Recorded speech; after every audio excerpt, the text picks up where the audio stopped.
जिला कटिहार थाना रतौरा अंतर्गत कोरा ब्लॉक रहने वाले मोहम्मद सहीम, उनकी कहना है कि सरकारी कर्मचारी भी इसमें मिले हुए हैं। विवादित जमीन को रजिस्ट्री कर रहे हैं। 4 भाई की जमीन है, किसी और व्यक्ति को चारों भाई का जमीन लिख कर दे रहा है। जमीन मालिक के संतान इनमें कोई बड़े कर्मचारी घूस ले रहे हैं।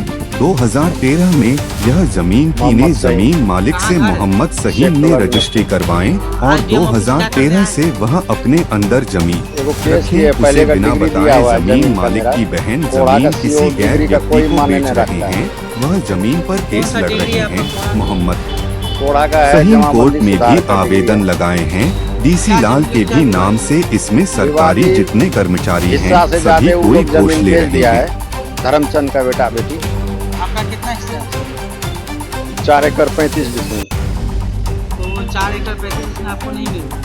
नहीं, मेरा सारा जमीन जीरो कर दिया है। हिस्सा में कुछ जमीनें न दे रहा है। और जब हम लोग ये के हिस्सेदार हैं, फरीक। आप वहाँ का क्या सीओ क्या कर रहा है? सीओ को डिग्री दिखाते तो उस डिग्री का कोई माने नहीं देता है। तो कोई मान नहीं देता? नहीं। और डीसी लाल का भी डिग्री है, 44 भी डिग्री है, उसका भी कोई मान नहीं? कोई उन मान नहीं। 44 में पुलिस कब्जादारी दिलाया था, वो खेत जोत रहे हैं अभी तक। और मकई भी कब्जा करवा के दिलवाया था उसी जमीन से, सुशीला देवी से। उनका पिता पति का नाम? पति का नाम जमुना प्रसाद। उनका पुत्र भी है?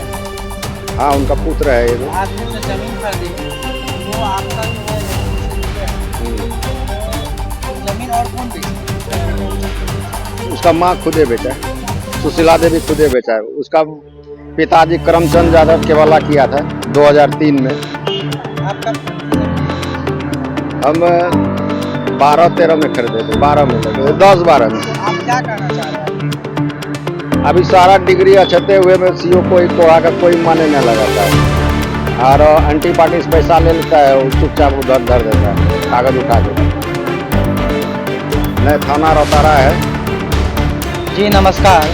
अभी हमने बात किया, अभी आपको पता है रतौरा थाना का ऐसा एक केस आई है जमीन की विवाद की, जो कि 44 उस पर लगी हुई है। लेकिन तो भी उस जमीन में डिग्री उनके पास रहते हुए भी और बहुत बड़ी बात है। और ये 44 साल उनके पास डिग्री रहते हुए एक्शन नहीं ले रहा है, बहुत सोचने वाली बात है। इसलिए कहीं ना कहीं अभी हम पहुँचे हैं, जो कि हमारे सामने DPO ऑफिस